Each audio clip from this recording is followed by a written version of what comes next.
हरियाणा वैसे तो देखा जाए तो बाइपोलर स्टेट है। यहां पर कांग्रेस बनाम भारतीय जनता पार्टी ये पूरा चुनाव है। और अगर आप 2014 उसके बाद 2019 के विधानसभा के चुनाव के पैटर्न को देखें तो अभी तक भारतीय जनता पार्टी का ग्राफ 2014 में जहां था उससे थोड़ा सा घटकर 2019 हुआ और इस बार शायद और ज्यादा स्थिति खराब हो सकती है।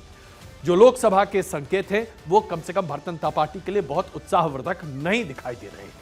लोकसभा में 5 सीटें कांग्रेस ने जीती, 5 सीटें बीजेपी के पास आई। जो वोट शेयर है भारतीय जनता पार्टी का वो 46.11% है और जो कांग्रेस और आम आदमी पार्टी का वोट शेयर है वो 47.61% है।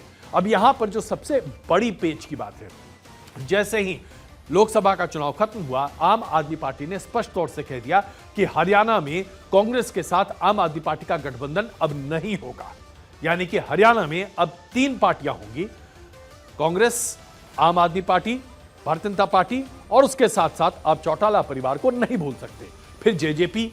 तो इस तरह से छोटे छोटे राजनीतिक दलों के साथ साथ जो कि क्षेत्रीय स्तर पर है उसके साथ साथ आपके साथ कांग्रेस और बीजेपी के बीच में भी टकराव है। आइए अब यहां पर भारतीय जनता पार्टी की बात करते हैं। भारतीय जनता पार्टी के लिए स्थिति क्या है?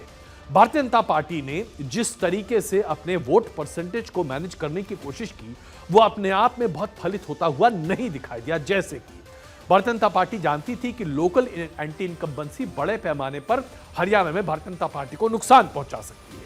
इसके वजह से मुख्यमंत्री खट्टर को बदलकर लोकसभा के उम्मीदवार के तौर पर खड़ा किया गया। उन्होंने अपना चुनाव जीत लिया। लेकिन मुख्यमंत्री सैनी के लाने के बावजूद आज भी हरियाणा में किसानों की जो नाराजगी है, जाट समुदाय की नाराजगी है, यह भारतीय जनता पार्टी के लिए भारी पड़ रही है। इसके साथ साथ भारतीय जनता पार्टी के खुद के अंदर में छोटे छोटे गुट हैं और ये गुट एक दूसरे से भिड़े हुए हैं। इसको लेकर केंद्र जो भारतीय जनता पार्टी का है, केंद्रीय नेतृत्व, उसे बड़ी भूमिका निभानी होगी। ऐसे में क्या भारतीय जनता पार्टी अपने आप को सुनियोजित कर पाएगी? जो एंटी इनकम्बेंसी लगातार बीते 5 से ज्यादा सालों से भारतीय जनता पार्टी राज्य में देख रही है, उस एंटी इनकम्बेंसी से बाहर निकल पाएगी? और उसके साथ साथ सबसे बड़ा सवाल भारतीय जनता पार्टी के लिए है कि भारतीय जनता पार्टी ने अपने आप को गैर जाट वोट पर पूरी तरीके से आश्रित कर रखा है। जाट वोट कितना है आज? 36.7% के आसपास यहां पर जाट वोट है और यह जाट वोट बड़े पैमाने पर आज की डेट में कांग्रेस के पास गया हुआ है। कुल मिलाकर अगर आप देखें तो स्थिति बहुत ही अलग होती हुई दिखाई दे रही है।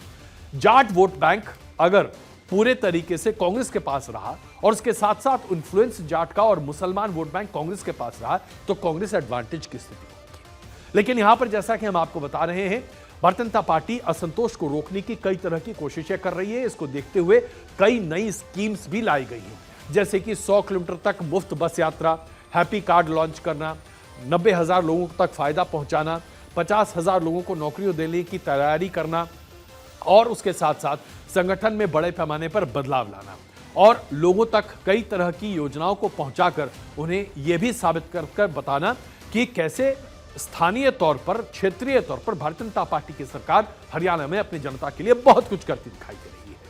लेकिन क्या मुख्यमंत्री सैनी इतने इफेक्टिव होते दिख रहे हैं? अभी तक अगर जो स्थिति देखें तो ऐसा नहीं लगता कि हरियाणा में भारतीय जनता पार्टी के लिए प्लस होता हुआ कोई दिखाई दे रहा है। लेकिन क्या कांग्रेस के खेमे में सब कुछ प्लस है? साहब, यहां भी कुछ प्लस नहीं है। यहां पर सबसे पहली बात तो यह है कि कांग्रेस के खेमे में जबरदस्त अंतर्विरोध है। कांग्रेस में 2 गुट बटे हुए हैं। एक जो कि हुड्डा, भूपेंद्र सिंह हुड्डा का गुट है जो कि बहुत ही पावरफुल है। 5 सीटें जो जीती हैं इस बार कांग्रेस ने विधानसभा में, इसे लेकर हुड्डा ग्रुप बहुत पावरफुल अपने आप को मान रहा है और मानता है कि यह जीत उसकी वजह से हुआ है। लेकिन दूसरा गुट है जिसे कि SRK कहा जाता है। हम शाहरुख खान की बात नहीं कर रहे, यहां पर हम बात कर रहे हैं कुमारी शैलजा, हम बात कर रहे हैं रणदीप सिंह सुरजेवाला और उसके साथ साथ किरण चौधरी की। किरण चौधरी ने इस SRK को छोड़ दिया है। उन्होंने भारतीय जनता पार्टी का दामन थाम लिया है अपनी बेटी सुरती के साथ। तो कुल मिलाकर SRK में से सिर्फ SR बचा है कि बीजेपी के पास पहुंच गया है। इसकी वजह से भारतीय जनता पार्टी को फायदा यह होगा कि खास करके भिवानी और उसके आसपास के क्षेत्र में जो जाट वोट बैंक है वो बीजेपी के पास जा सकता है। अब चलिए बात करते हैं कांग्रेस की। तो एक तरफ हुड्डा गैंग, दूसरी तरफ SR गैंग। एसआर गैंग बहुत बड़े पैमाने पर अभी सक्रिय होता नहीं दिखाई दे रहा, लेकिन राहुल गांधी का आशीर्वाद प्राप्त होने की वजह से हुड्डा को इसकी वजह से दिक्कत आती है। तो कुल मिलाकर इन दो खेमों के बीच में हरियाणा की राजनीति कांग्रेस में सीमित है। अगर यह लड़ाई और ज्यादा बढ़ती है तो इससे कांग्रेस को काफी नुकसान होगा। आज की डेट में कांग्रेस के लिए सबसे मुफीद स्थिति हरियाणा में ही है, जहां पर किसान आंदोलन बड़े पैमाने पर है। किसान संगठन अब एक बार फिर से आंदोलन को आगे लेकर आ रहे हैं और हरियाणा की सीमा पर एक बार फिर डेरा डालने की बात कर रहे हैं। अगर यह मामला सही वैसे बैठ गया तो फिर भारतीय जनता पार्टी के लिए मुश्किल की बात होगी। इसके साथ साथ किसान आंदोलन के साथ साथ बेरोजगारी एक बड़ा मसला है जो कि हरियाणा में लोगों के लिए सामने है। अग्निवीर योजना को लेकर केंद्र सरकार की तरफ से संकेत मिल रहे हैं कि बड़े बदलाव सामने आने वाले हैं, लेकिन अग्निवीर की योजना को लेकर हरियाणा में बहुत असंतोष है। इस असंतोष को कांग्रेस भुनाने की पूरी कोशिश में है।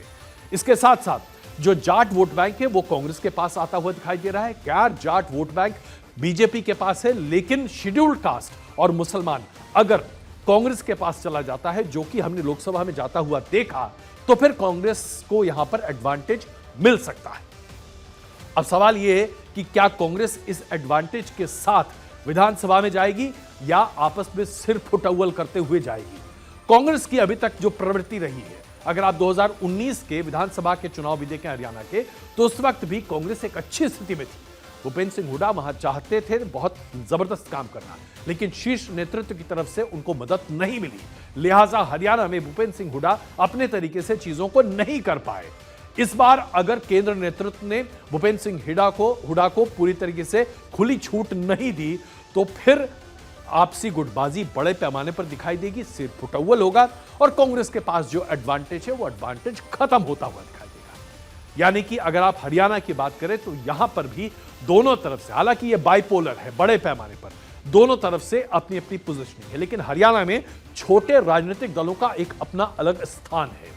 इन राजनीतिक दलों के सहारे ही हरियाणा में अभी बीजेपी की सरकार चल रही है। वैसे देखा जाए तो आज की डेट में अगर फ्लोर टेस्ट हो जाए तो शायद बीजेपी की सरकार विधानसभा में अपने आप को बहुमत साबित न कर पाए, लेकिन छोटी पार्टियों का अपना एक वोट बैंक है। जेजेपी और इस तरह के तमाम राजनीतिक दल अपना अस्तित्व बनाए हुए हैं। अगर ये पार्टियां भी अपना अस्तित्व बनाए रखेंगी तो फिर हरियाणा का चुनाव बहुत ही दिलचस्प होने वाला है, बहुत ही कांटे का मुकाबला होगा और यह कह पाना मुश्किल होगा कि मुख्यमंत्री किसका बनेगा। कुल मिलाकर देखा जाए तो चाहे आप जम्मू कश्मीर की बात करें, चाहे आप महाराष्ट्र की बात करें या फिर आप हरियाणा विधानसभा चुनाव की बात करें, अक्टूबर से पहले ये सभी चुनाव होने वाले हैं। इसकी तैयारी जैसे ही जुलाई में संसद सत्र का विराम होगा बजट के पेश करने के बाद, उसके बाद आप चुनावी तैयारियां देखना शुरू कर देंगे। अगस्त के महीने में चुनाव आयोग चुनाव की घोषणा करने जा रहा है और उसके बाद अक्टूबर तक चुनाव हो जाएंगे। कुल मिलाकर अभी से लेकर अगले 3 महीने में आप जबरदस्त एक्शन इन तीनों राज्यों में होता हुआ देखें।